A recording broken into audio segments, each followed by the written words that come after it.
You're listening to Random Fit with hosts Wendy Batts and Ken Miller, winner of a Gold Markham Award for Digital Media.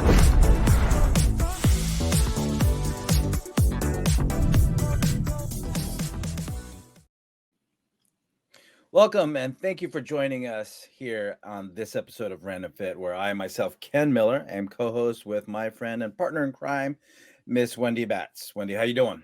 I'm great. How are you?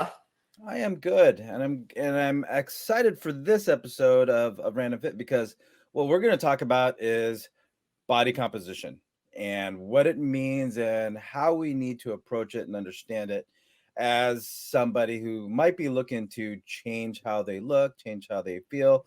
So what we're really addressing here is quality over quantity. So, a lot of us, Wendy, we just, when it comes to changing how we look, we'll take that scale, we'll step on it, and then we'll look at a number.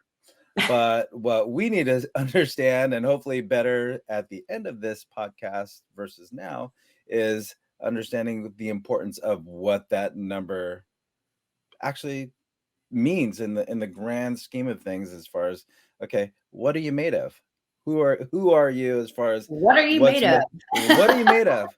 What makes you the person who you are? I know it's funny that you say that about the scale, though, because literally the other day I got on the scale and I'm like, this can't be right. So I actually reset my scale. It's a digital scale. I'm like, oh, this is way off. And I got back on. I'm like, oh, man. And I got off one more time. I'm like, okay, third time's the charm. And they were all three the same numbers. I'm like, uh-oh, because again, it was a number that I didn't like and wasn't used to seeing. So I'm like, okay, there's going to have to be some lifestyle changes that happen immediately. But, I think this is an awesome topic because I, again, recently had a client come to see me and he hands me this sheet of paper and it was his DEXA scan results. And we're going to talk about the different types of body composition, the different things that you can do to find out your numbers. But he was like, this is not okay. This is not okay. I am too young to have numbers like this. And when I say he was a client of mine, I just did manual therapy. So we sat down and now he's actually going to start working with a trainer. He's actually working with an RD for his nutrition. And it was a big, big wake up call for him. And now every quarter he's going in to get rescanned to see where he's hopefully moving in the right directions. But it was, when he came in with this piece of paper, it looked like he was about to cry. And, I think it's important to talk about it because it happens. Yeah. And, when I get on the scale, my scale just says 1 at a time, please. So I just, that's old. Who else is on here? You look around like someone... one person only. What? Yeah. Yeah. I don't know if you ever did this, but when I was in college, we had scales and we would sometimes go behind the person without them knowing and add your toe and press down really heavy. Pressure on there. Yeah. What not to do, by the way. However, it was actually pretty fun at the time. Yeah, but it's a good. We had weights and measurements was our class. So we had weights and and actually we did a lot of the things we're going to talk about today. But when we talk about body composition and quality versus quantity, it's more than just the number on the scale. What we have to look at is, okay, what makes up that density? So Wendy, when you had that client that just presented you with that paper, I had a client, Lori, and I know I've mentioned her many a time on previous recordings. I worked with Lori for 3 years, and from beginning to end, if you were to just look at the number on the scale over those 2 years that we were together, she only lost 3 pounds on the scale, 3 pounds, right? But when we looked at her body composition, and thank goodness, even that, I was like, okay, let's take out the tape measure and then let's use the equations and figure out, okay, well, what does your weight on the scale actually mean density wise? So what that meant was she actually lost 11 pounds of fat.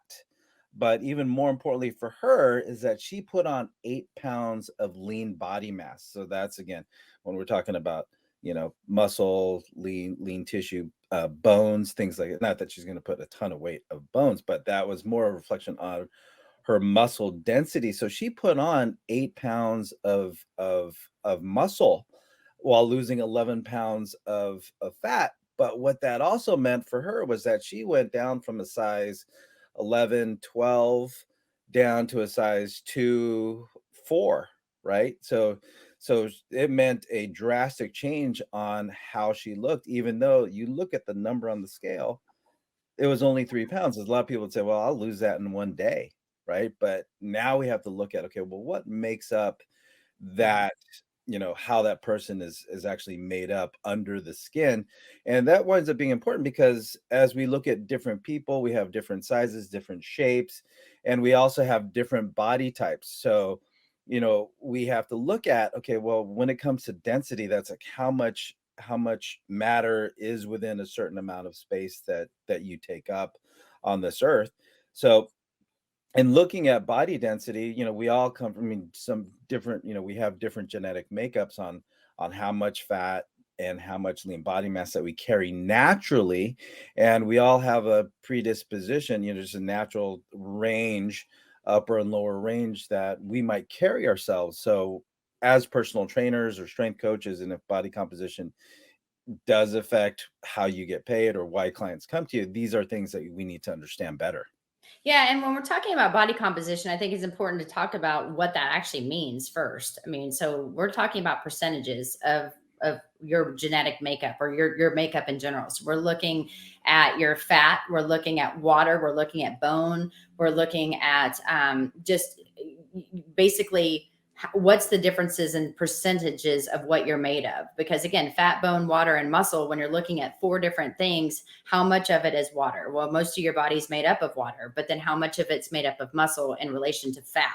And it's like you said, when you're looking at somebody that might weigh 100 pounds over here and someone over here that weighs 100 pounds too, but one of them's really small and one of them is really big. Well, it may be because one person over here that's 100 pounds may have more fat in comparison to someone that's maybe leaner and has less fat, but the weight is still the same. And I am going to put this out there. And for those of you guys that know this, I'm very, very happy to say this is a review. Those of you guys that say this to me, please stop saying this to anyone. Muscle does not weigh more than fat, period. Muscle, a pound of muscle equals a pound of fat. So muscle and fat, whatever that pound is, weighs the same. It's the amount of space one takes up over the other. So again, one doesn't weigh more than the other. One's just maybe bigger than the other, or looks bigger, or make you look bigger. So I always throw that out there because they're like, I never thought of that. Or somebody will say, I'll say, okay, you've got, a pound of fat.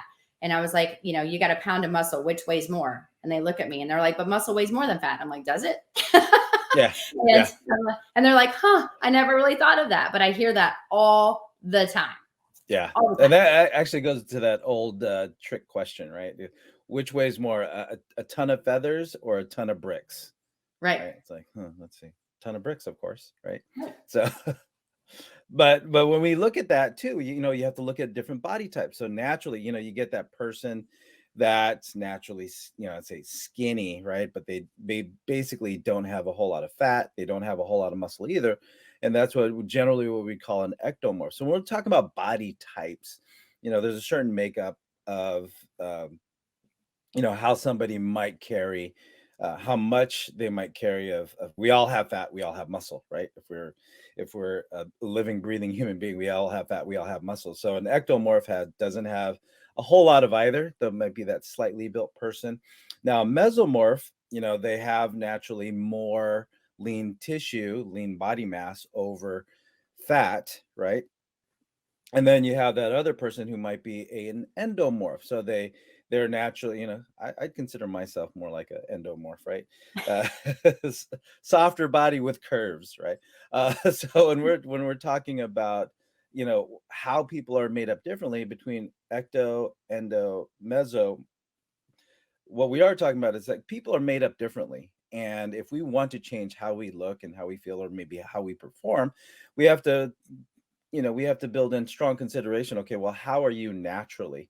And again, you're not just either ecto, meso, or endo. Totally, you might be a combination of the three, or some kind of, let's look at it as a continuum, right, of lean tissue and body fat. So that's why we need to look at, because we're all built different. We all carry body composition differently. So that's one reason why we need to look at body composition, because okay, there's how you are naturally, and then okay, well, how are we going to manipulate that?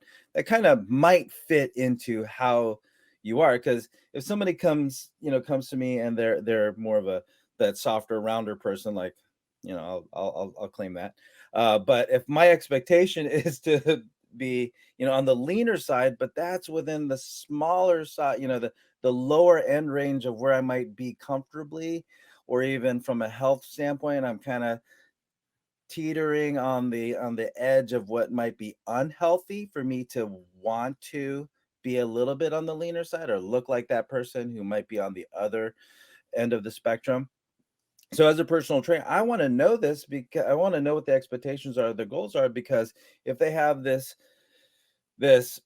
I don't say impossible, because everything's possible. You just have to manage expectations and say, hey, you can get there, but do you want to feel like you're gonna feel, for you to do all the things you got to do to look like that, right? So this is where body composition helps you kind of, well, understanding body types relative to body composition. Mhm. Because if someone has a composition goal or a physical aesthetic goal, these are the things that we need to understand and manage, and have that conversation. Okay, well, what is a appropriate range for you, for what's sustainable. Yeah. And I think it's important too, you always hear people, say, okay, are you an apple or a pear? Meaning, like you said, Ken, where is the fat distribution going to be in, let's say, you compared to myself? Hmm. And it's also really hard for people to understand that we can't spot reduce. Like for me, I'm Greek. I have, bigger lower body than my upper body. That's my genetic makeup. That's how my mom was. That's just how we are. So I struggle losing, becoming leaner more on my, hips and glutes and legs and stuff in comparison to my upper body, when other people might have more trouble, the other way around. But you have to think on a health standpoint too. It is a lot when someone does have excess fat and they're carrying more weight than their body frame. And that's why it's important to talk about the three different types of body, or three different body types, is because it is really stressful on your heart. It's stressful on your joints. It's stressful on your bones. And so, that's why, there are things like your BMI. So it's like, what is what is that number in comparison to some of these? But I think understanding just in general your body composition. So again, what are your percentages? And then what are you going to do to maintain those? I think it's important. Let's go into what those are. We obviously talked about body comp, knowing how much you weigh. So if you want to get on a scale, that's super simple. Most people have that in their homes. They have it anywhere. You can even go to your doctor will tell you, how much you weigh when you do hopefully your annual checkup. But I think it's also important to note that it's good to know these numbers and where you are today, and then going and doing reassessments just to make sure that the quality of your numbers and what you're doing to maintain healthy numbers, it's maintaining that throughout your age, because as we get older, it's harder to gain muscle. We know that we start losing, bone, our bone density starts to drop, muscle mass is harder to gain. And we want to make sure that we're looking at some of these percentages while you're younger, because it is harder as you get older. And so I know that the gold standard is that DEXA scan that we talked about. And, and it's easy. They actually have clinics, I know, out in Georgia, where you can go in, you pay a small fee, and they do a scan for you to get that. But it does require technicians to do readings of this stuff for you, in order to give you a printout that you might be able to actually use and understand. Yep. And you mentioned body mass index, or BMI. Mhm. I just want to revisit that a little bit. And the reason why we're not really incorporating that into this conversation as far as body composition goes, because is all it is looking at your height versus weight, right? So if you're the same height and you carry a certain amount of weight, again, if you lose weight, again, you're gonna have a smaller number of scale, but you're gonna be the same height. But think about the body mass index, just for our listeners out there on Random Fit, as we talk about body composition, quality over quantity, is that it's very simplistic, and it was a quick, I would say, a quick reference guide for more so insurance policies. When they look at, Mhm. okay, well, you're a certain height, certain weight, then they make an assumption that, you know, as the average American goes, that, if you're BMI is 30 plus, you're going to be in that obese category, which makes you a higher risk. But the downside of that is that if I am 12% body fat, but I'm still at that weight for my height and I'm still 30 plus on the BMI, I don't register well for that insurance policy or according to that scale when it looks like, I've got six-pack abs, which I don't, but for the most part, Yes, you do. Yes, you yes, do. I You do. just may Yeah. not be Under able this to see them. shirt, behind this. Yeah. There may be Just some covering over it, but they're there. yeah, they're there. They're there. Yeah. But it's a very, very, very simplistic way of looking at density, if you will, because it's not a true reflection of if you do, again, if you're of that body type that does carry more lean body mass, it will not reflect in those numbers, which is why we are talking about body composition today. And the DEXA scan, yes, it is one of those highly regarded methods of assessing body composition, but it does cost money, right? You have to pay because, like you said, when there is a technical skill, there is specific equipment that is required for you to get the numbers or the readings that you get from that method of body composition assessment. Yeah. And again, it depends on how much you want to know. If you want to be very accurate, then that's where you want to go and look up in your general area. Where can you do a DEXA scan, make a quick appointment? It's very quick, simple to do, but yes, there is a cost. I know as a personal trainer, utilize, I have someone step on the scale, and that's mainly just so I've got a starting point. But I know one of the number one things that I use, Ken, and I'm sure you probably do because of what you just said with your client, Lori, is do circumference measurements. Circumference measurements, guys, all it is taking, measuring tape, and you're putting it around different body parts and getting a number. And it's basically looking and determining girth. And so therefore, as someone starts to lean out, then obviously the girth is going to get smaller and you're going to see these numbers drop. Maybe someone's chest, you want to get bigger, you want to see that grow. So it depends on who you're working with, what their goals are, where they're starting, and what they're looking to see. But gathering that information has saved my clients' souls so many times, because I'm like, yeah, we might weigh this, but look at where we are here. And they're like, huh. And I'm like, think about how your jeans are fitting now and your shorts are fitting, and how much easier it is for you to move. I think that one is super, super easy to do. It doesn't cost anything other than just, buying the actual piece of, measuring tape. Yeah. We're going to look at the neck. We're going to look at the chest. We're going to look at the widest part of the hip. And again, we're just recording numbers. We're going to look at the thighs. So I think it's usually 6 inches from the kneecap. That's our go-to, because we want consistency on where we're measuring. We look at the calves, same thing, the widest part of someone's calves. And then again, the biceps, so the upper arm, where's the quote peak of your bicep? And then we just write all of those numbers down. And again, more people want to see the bicep go up. And maybe if you're a guy, you want your chest to, well, it depends on where you're starting, but some people want that to go up. Women want smaller hips, nicer calves, quads, that kind of thing. But every person is different, but having those numbers is easy to do. And it's a really good way to reevaluate yourself. Yeah. And there's a few ways of, say looking at or addressing those numbers, right? Like you said, you can look at the individual areas by themselves. Okay, well, did I put on an inch on the biceps, or did I take off an inch on the thighs? But you can also look at total numbers, right? Just where it is as a sum. But there are equations out there that look at, okay, what did these say? What did you get for the chest? What did you get for the shoulders? What did you get for the hips? What did you get for the thighs? And then you'll have that equation that puts that person into a category of what their body fat, the assessed or the estimated body fat percentages for that person. So I look at multiple views, right? But if it's a mixed goal of body fat loss as well as lean body mass gain, there may not be a whole net difference on the total measurement, the total inches. But for somebody that is looking to make specific changes, like in biceps, thighs, then that may be encouraging as one goes up, the other one goes down. But total inches may not change overall. But it is something to refer. You can look at it from a lot of different angles when it comes to circumference measure, and it's cheap and easy. And I just bought a measuring tape, for $1.50. Yeah, here it and is. make sure that it's obviously Here it is. Yeah. non-stretchy. There you Yeah. go. You want the non-stretchy ones, so that's important. But one thing about its circumference measurements when we talk about it, this is even something that our Department of Defense uses, and I found that to be pretty interesting. So that's how they determine their service members' body fat percentages, is because again, it's quick, it's simple, and it's easy.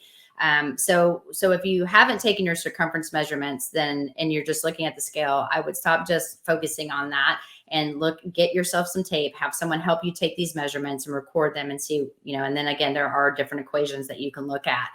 Another one that I use very often, because again, it's quick, it's simple, and it's easy. And I have, I have some, are the Skinfold calipers. And, again, when you're looking at this, it's probably the oldest method that's out there, really, of someone using. It's very simple. The thing is basically you're looking at different areas, and me being the trainer, the practitioner, whoever's taking these measurements, pulls your skin away, and then they're going to take these calipers, which are like little pinchers, and they're going to pinch it. They're going to write those numbers down. And then again, we're going to look at the thickness of, your fat in relation to whatever area we're measuring.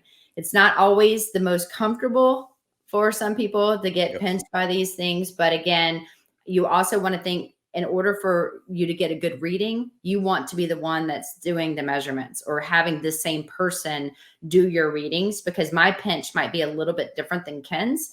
And we want to make sure that we're measuring the right side. Usually I do the right side of the body, but whatever side you do, you want to continue to do each and every time. You want the pinches to be about the same. I know the exact sites that I grab, and it's just a general, again, not the most accurate, but a general reading of where they're starting versus where we are in reassessments. Yeah. And, just as we always say when it comes to assessing, whatever you do in the initial assessment, you want to use that same technique. And as you said, Wendy, for the reassessment, if you can have the same technician, same person, because you have the same behaviors, you look at the same markers. But if you're a personal trainer that's within a facility, make sure, if the training of the staff is consistent, then everybody will generally know the same thing to do. So if you're an exerciser who's not a personal trainer, and you just listen to Random Fit for the random topics that we talk about when it comes to fitness, if you're a member of a gym or health club, and they do offer body composition assessments through the use of calipers, I say pay attention, see where they pinch you, see how they pinch you, see if they're using the same piece of equipment or the same type of equipment. Well, I'll say the same brand, same piece of equipment, just for consistency's sake, because as you mentioned, Wendy, calipers, it can be as cheap as a $5 caliper, but you want to make sure you're using the same caliper, because the makers, they might have a different surface area on the pincher. The spring load might be a little bit different, which will affect how much pinch they get, or the quality of the pinch. I've seen calipers go for $300, and I've seen calipers on websites for $4 or $5, right, if you're going to buy them in mass. So as far as that goes, there's a bunch of different sites, different equations. You have a 7 site, you have a 4 site, you have a 3 site, and for each one there's a different equation. So even if you're getting the calipers as far as a means of assessing your body composition, make sure too that you're also using the same equations, because that will affect, I'm of the thought process that the more is better when it comes to this. So if you have the 7 site, the Jackson Pollock, it's better getting the 3 site Jackson Pollock equation. So just know that if you're an exerciser and you want to get truer results from assessment to reassessment, who's doing it, what's the equipment, and then what's the equation that you're using to assess that. Again, whenever you introduce a human being into the equation, there's going to be a little bit of, a little bit more fudge room when it comes to the quality of the consistency that you're getting. Yeah, and now they even have some too that are electronic, and so as soon as I pinch, I can hit Yeah. store and it stores it, and then it, does the calculations for me. So just like I no longer know how to add and subtract because I have my phone that does everything for me, why not get calipers that does that for me too? But there are a lot of variations out there. So if you haven't, and you have the ability to even go to a gym, a lot of trainers, such as even myself, I will do that for some individuals for free, because I think it's important for someone to know their numbers if they really want to know. So just know that your local gyms usually have this available. And that's one thing that you consider doing if you don't own a pair, or if you don't personally have a trainer and you want to know your numbers. Another one too that we have this at the gym, but it's a bioelectrical impedance analysis machine, Yeah. where you stand on this basically scale, you hold on to these handlebars basically, and it zaps current, and it's like a weak current, y'all. I can't even feel it. I said I was going to do that, and one of my clients freaked out. I'm like, no, we're not going to actually put like lightning to you, but basically, there's a current that goes through, and depending on the voltage and the current, it is able to provide whether you're going to go through dense lean tissue, or if you're going through more fat, and it spits out a number to give you an estimate as well. So do you ever use those, Ken? Yeah, we used to have like one of those wellness tables to market our personal training services.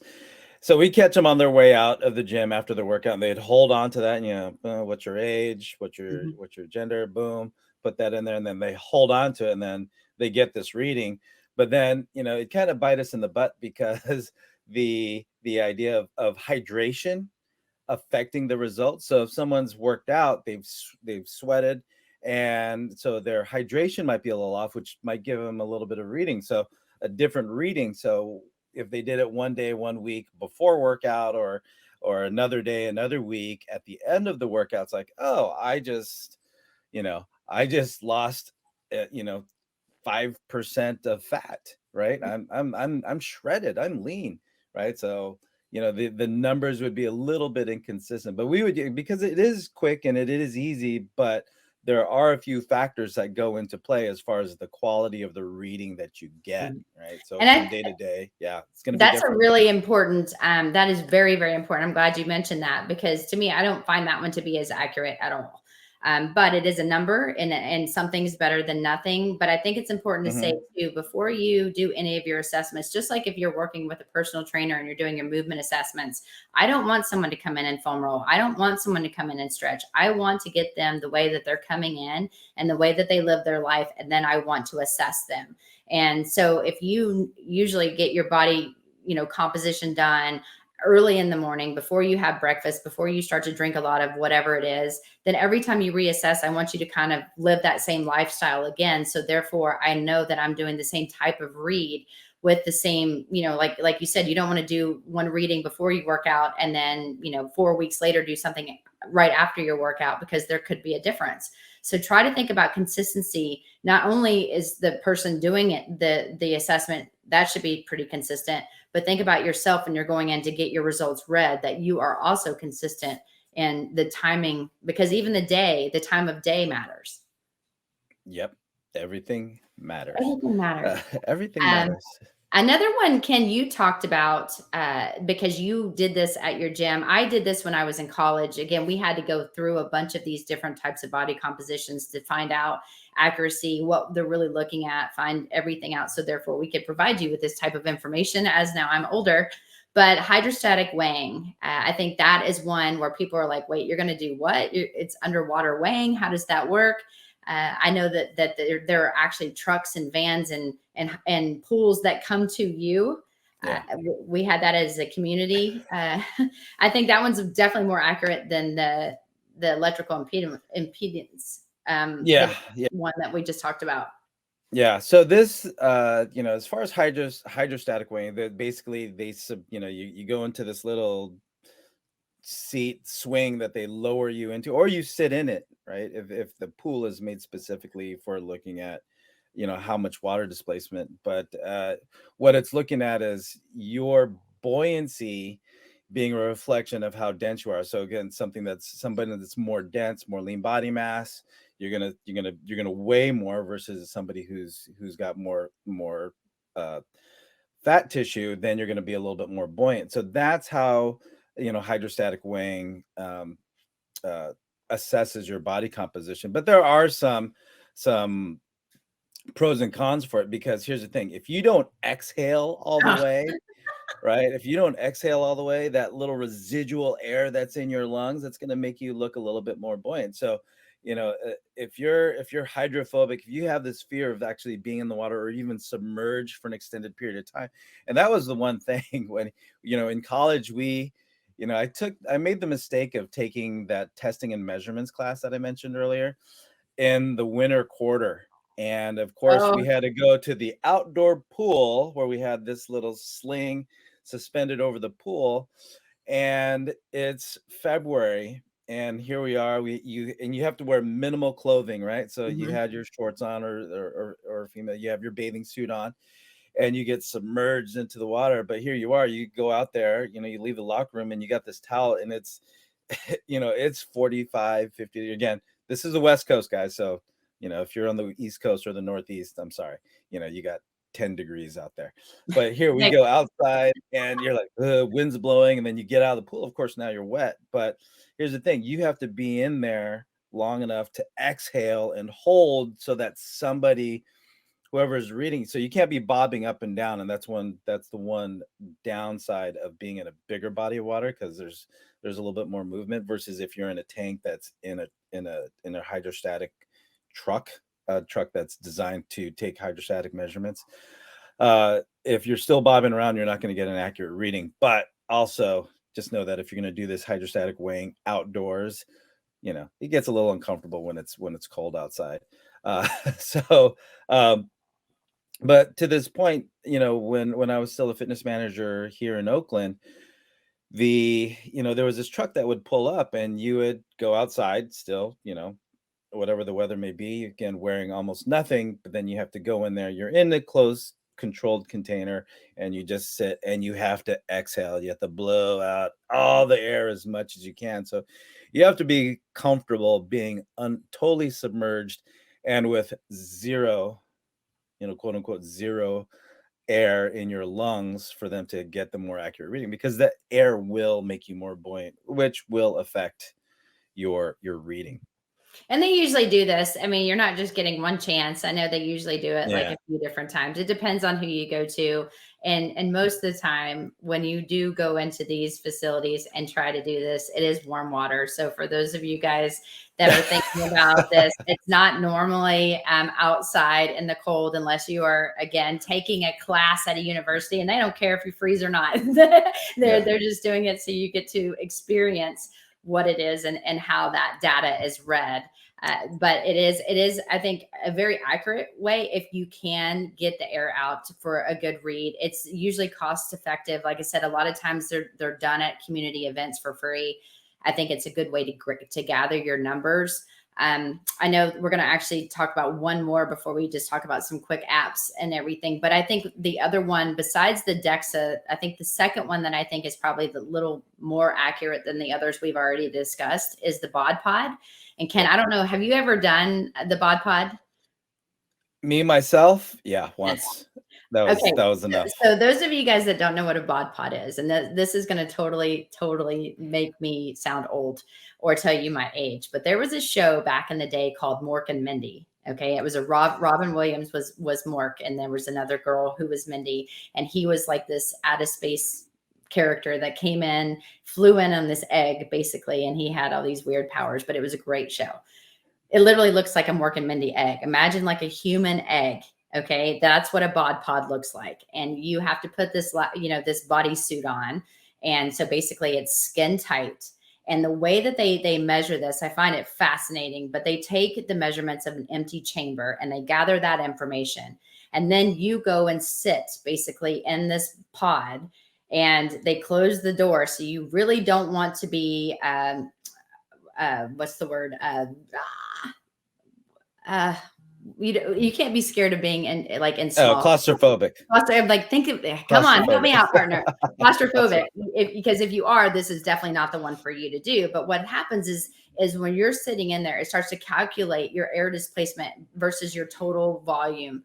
And they gather, your body mass. And so it gathers all this information and it does a comparison, and then it spits out your results. And so it's determining the volume of air you're displacing in comparison to your total body volume, and they compare that to the empty chamber, and that's how they get your results.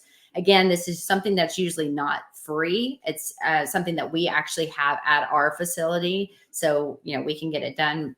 But we're also connected to with the personal or physical therapy and a hospital, and they're the ones that brought that machine in. But if you've never done it and you're not claustrophobic, there's my word, it is something that I would strongly suggest you do if you don't want to go and do a DEXA scan, because you can get really good, pretty accurate readings. Yeah, and it doesn't take that long either to actually be in there. You just sit in. They seal it up. They get your weight in the beginning, and then boop boop boop. Then you're done. 2 minutes later, voila, out of your working bag. Yeah. But like to your point, Wendy, you're mentioning, just medical based facilities, and this is actually not a cheap piece of equipment either. A couple. No, it is not. Tens of thousands of dollars. I mean, on the low tens, but it's still there, right? I'm not going to have one in my house. Let's just say that.